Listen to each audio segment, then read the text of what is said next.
Steve, Jay. it's getting hot out there. I know. It's really getting hot out there. We have a 105-degree day in Connecticut coming up. Yeah. And part of the reason why I bring this up is you were talking, my wife and I were talking about, again, whether or not we should get solar panels on our house. You know, it's good to have the lowering of your electricity bill is nice. And there's also the option of having a backup battery. So real quick, let me just tell you where I'm from so you and I are on the same page. So I tried to engage with a solar panel company last year. I'm not going to name names because there's no reason to. But bottom line is this company promised me that they could do the backup battery. You know, are you going to check my roof out? Yes, we'll check your roof out. Don't worry about it, blah, blah, blah. They ended up saying yes to everything, and they did nothing. And then it just, you know, the months rolled by, and it was like a week away from the install date. And they called me up and said, okay, our installers will be there next week. And I said, so are you putting a battery in my garage? And they said no. So right. I canceled it. Yeah. I canceled it. So buyer beware. Regardless of what state you're in, there are different companies that install solar panels, and some of them suck, and some of them don't. And you got to do your research. Definitely have to check out the company. You definitely got to do research. So let me just throw some things out there in terms of things to think about if you are trying to decide whether or not to get solar. If you own your own home and you want to put solar panels on there, I think you should think about getting solar panels. The answer as to whether or not you should is it depends. And it depends on a lot of variables. The big one, like right out of the gate, this could take you 5 minutes of research and put you in the maybe to definitely don't do it category, is you have to look at the net metering laws in your state. In the United States. Yeah, in the United States or in your country if you're in whatever country you live in. In the United States, it's all state by state. So, and you could just look at net metering laws in whatever my state is, and you can find out right away. And there are sites that grade every state. Connecticut, the state we live in, has an A grade, which is good for solar panels. So what does this mean? So if you get solar panels, again, partly depends on what part of the country you live in, but this is truer the farther north you are, the farther away you are from the equator. But generally speaking, you are going to use the grid as your backup, right? So you're going to sell excess electricity to the grid, to the electric company. That your solar panels are generating. Yeah, and then you are going to get electricity off the grid when you are using more than you're creating, right? So you're creating more than you're using, you sell it to them, and then when your demand is higher than what your solar panels are creating, you get it back. Now, a good net metering law would guarantee you a one-for-one credit, right? If you sell 1 unit of electricity to the power company, you get credit for that full unit back. So if you're making 100% of your energy throughout the course of the year, your net electricity bill should be zero, right? If you own your panels. Right. Does that make sense? But now some states don't require that though. And a lot of utility companies are lobbying hard to weaken the net metering laws so that the utility companies don't have to give you full credit. Some are arguing, it's like, well, why should we pay more for residential electricity, from solar panels than we do from other sources? We should be paying them 30 cents on the dollar like we pay everybody else. Of course, that would kill the home solar industry. Of course, yeah. Because then you're paying full price for electricity, but you're only getting half or a third credit. When you're selling it to them. Yeah, so then you're buying electricity twice, right? So you're either paying for the panels, or if you're leasing, or if you're just buying the electricity from the solar company, which is what I'm doing, I'm buying electricity from the people who own my solar panels and then giving it to the utility company. If I didn't get full credit for that, I'd be screwed. I'd be paying 50% more for my electricity. It doesn't work. It's unworkable. So you need net metering laws that get full credit. The answer to the utility company say, why should we pay more? Is like, you're not giving me money. You're just giving me my electricity back. Yeah. I'm giving you electricity and you're giving it back when I need it. You're not giving me money. They literally want to charge you a VIG. Yeah, they want to give you like 30 cents on the dollar for the electricity, but charging you 100% for the electricity. So that's the first gate. That's the first gate. If you have good net metering laws, then you can go forward. Right, this is the decision tree. Right. If you don't lobby your state government or your country's government for good net metering laws, right. Then you need to engage with a solar company. Now you have a couple of choices, right? Basically 3 choices. One is you buy the panels outright. If you have the money up front, like if you have the cash in your bank account, do that. That's the most cost-effective option. It's an investment on your home, you know. If you don't, then the question is, well, should you like get a home improvement loan and then buy them outright? And the answer to that is it depends on what the insurance rate is, right? If you're paying too much on insurance for the money you're borrowing, you may not be cost effective. Right. But so you got to do a financial analysis there. But you could also lease the panels from the solar company, which may be more advantageous. And that's the most common. That's the most common. Or you can just give the solar, this is what I did now, the third option, no money down, no leasing, you don't pay for anything. You just give them permission to put solar panels on your roof, and then you buy the electricity that those panels make from them. So like for me, the only thing that happened was my electricity bill dropped by 20%. Yeah. That was it, because they said we charge 20% less than the utility company. Yeah. And they also baked in limits on how much they would increase their rates over time. So if anything, that advantage should get better over time. Yeah. So that's another, if you have no money down and all you want is just to be buying solar power, then that's that third option. So that's a financial decision basically that you need to make. Yeah. So in my case, like I have a $300 electric bill. Yeah. I might save 30, 40, 50, 60% on my electric bill, which is not bad. Over time, you could save thousands of dollars. Now there's a couple of decisions that you got to make when you start to engage with solar companies. So first and foremost, do your research, pick the best solar company that you can in your state. Because I'll tell you right now, there's a lot of them out there. Look at reviews. Yep. And some will screw you, but you definitely got to pick a company that has a good reputation, good reviews. Yeah, been around the longest. There's a lot of fly-by-nights and all that stuff. Like don't judge this by how good the salesman is. Judge it by what you do your research on Google. That's number one. Number two is highly, highly, highly recommend that you do get a battery put in your house. Let's talk about that. This is important. Yeah. So should you get a battery to back up the solar panels? If you want to be maximally off the grid, you have to do that. So if you have a cabin in the woods somewhere where you want to be off the grid, then obviously you're doing solar plus either generator or battery, and a battery is a good option there. So the battery does basically two things for you, right? One is what we call peak shaving. So the solar panels generate electricity during the day, but our peak use is in the evening, and especially in the winter months, the sun sets before your peak electricity use. Then you're buying more electricity at peak rates, from the electric company. But the battery, you could charge it during the day and then use it during peak use, right? Meaning at night when electricity is more expensive, you're using your battery power, using your battery backup. Not energy from the grid. Exactly. Yeah. Which helps the grid. It actually helps the utility companies, right? And the utility companies say the solar panels cost us money. It's not true. It actually helps them. Yeah. Because it helps regulate the grid. Anyway. And then so that's one purpose, is peak shaving. It actually lowers your electricity costs because you don't want to buy peak demand electricity. The second thing it does is it's backup power for a power outage. And so if power goes out for a few hours or a few days, even in a winter storm or a hurricane in the summer, whatever, you have power. Yeah. And not only that, if you don't get a battery backup, when the power goes out, your solar panels shut down. You could have a sunny day and you're making no electricity because the panels can't function unless they have power. They have external power. Yeah, the solar panels themselves need to be plugged in. Yeah, they need external power to function. And so, but if you have a battery, they can function. So now you're making electricity through the power outage, which extends the amount of energy and time you get off of those batteries to get you through the power outage. So that's helpful as well. So that's a huge difference. Having a battery and not having a battery is very, very different. They're wired differently. Yeah. So even if you're having trouble affording the battery, just get the smallest battery you can afford, just so that your system is wired for a battery. Because here's the thing I discovered is that if you don't do that, and then you want to retrofit a battery, nobody wants to do that. You will have a hard time finding a solar company or a battery company. Like Tesla Wall, straight up 100% does not do it. They categorically do not do retrofits.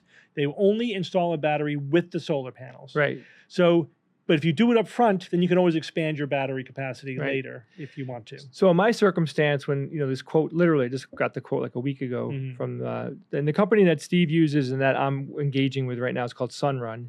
I'm sure that they're outside of Connecticut as well, but they're Yeah. like basically the number one solar company in Connecticut.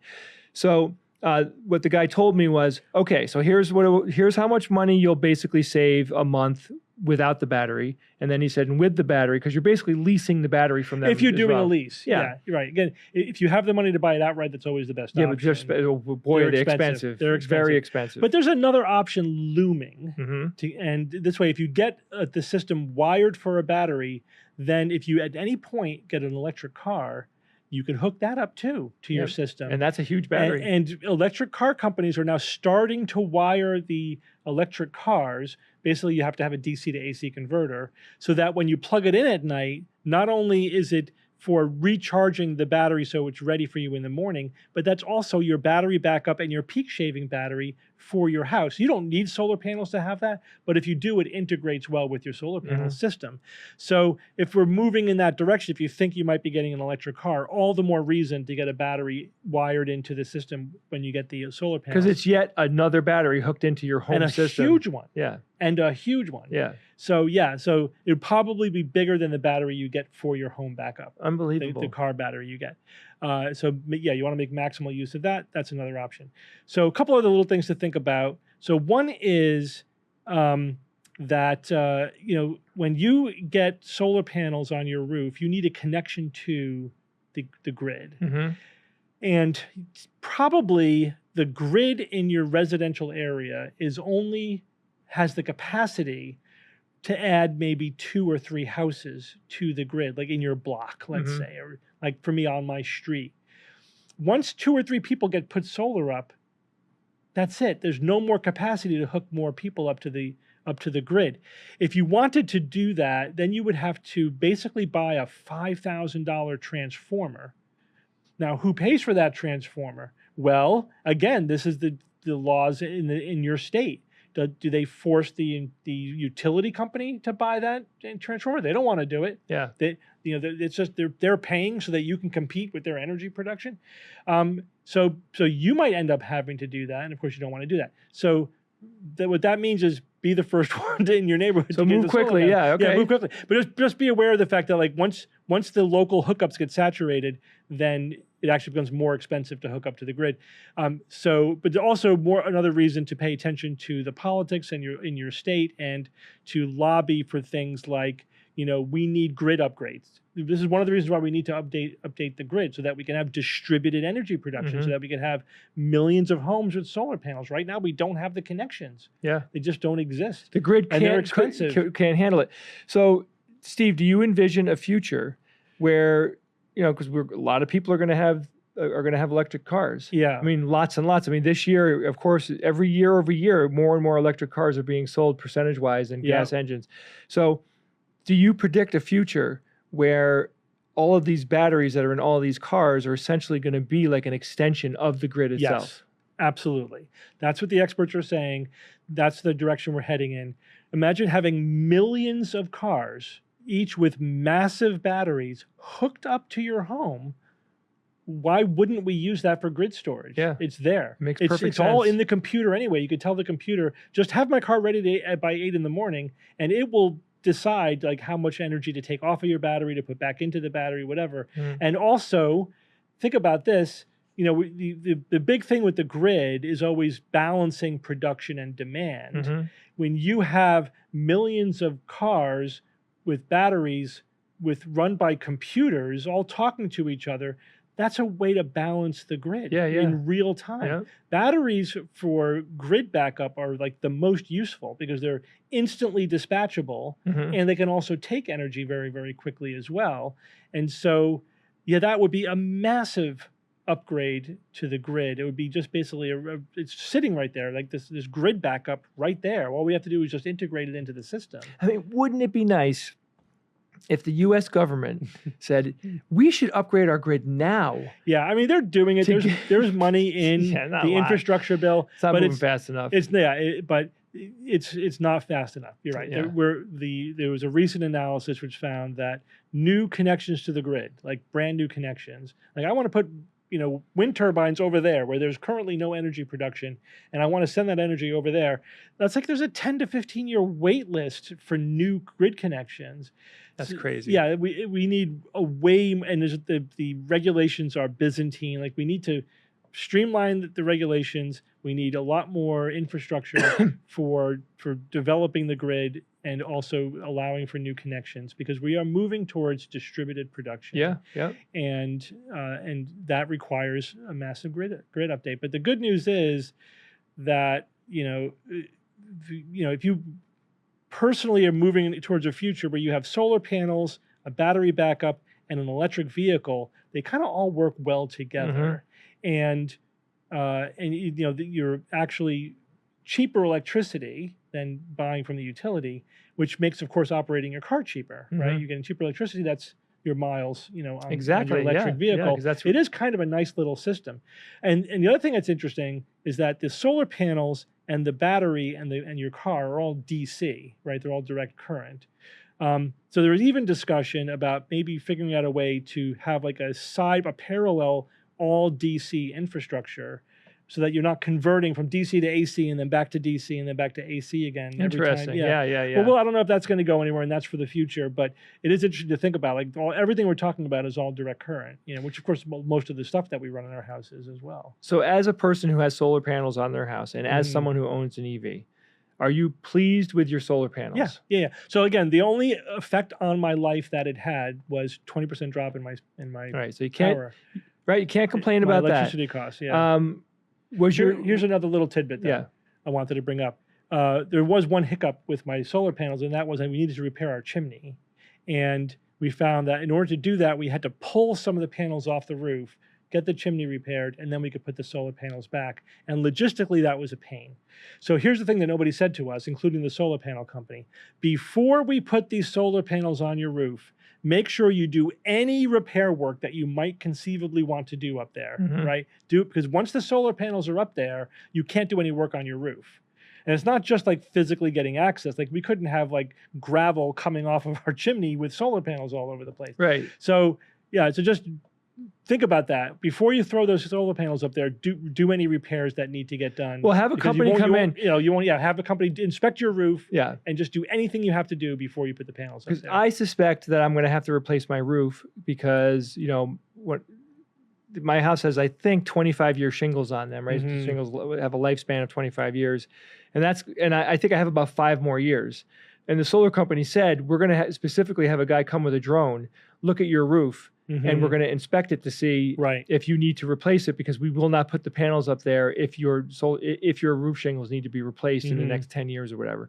So it's not a bad time. That you should always be checking that anyway. Yeah. Right. Because definitely do it before you put solar panels up. Because we've been getting so much rain in Connecticut. Like your roof better be in good shape. Yeah. Right. Yeah. Lots of changes, guys. The climate change is changing. It's changing right before our eyes. So overall, Steve, you're a thumbs up in Connecticut with solar panels. In Connecticut, which is not even like known for being a sunny state, but I can make 100% of my electricity use off my roof. Yeah. So they'll do an analysis. They'll like literally look at satellite photos of your roof and its shading and direction and everything. And even without being designed to be a good roof for solar panels, I just have a big enough roof that I was able to generate, and it happens to be aligned reasonably to the sun, so like both sides can get power. So I'm able to make 100% of the electricity that I use. Not everybody would be able to do that. You may only be able to get 50 or 60% of your electricity use off of solar panels. But again, in the future, we definitely should design houses so that they are optimized for solar. Have one roof, be in the right direction. Be in the right direction and the right pitch and everything, with no trees that are going to shade it. So even without that, and again, this is with solar panels that are 5 years old. The current solar panels are even more efficient. Yeah. Like they could produce even more electricity, and it's getting better every year. It's incremental. It's like very slow, but every year they're more efficient. They're 1 or 2% more efficient. And that's huge, though. Yeah, that's I know, huge. and it builds up over time. So your solar panels will be better than my solar panels, and in 5 years they'll be even better still. And they're getting cheaper. That also means you need fewer of them, right? And therefore it saves a lot of money. So, are you happy with your EV?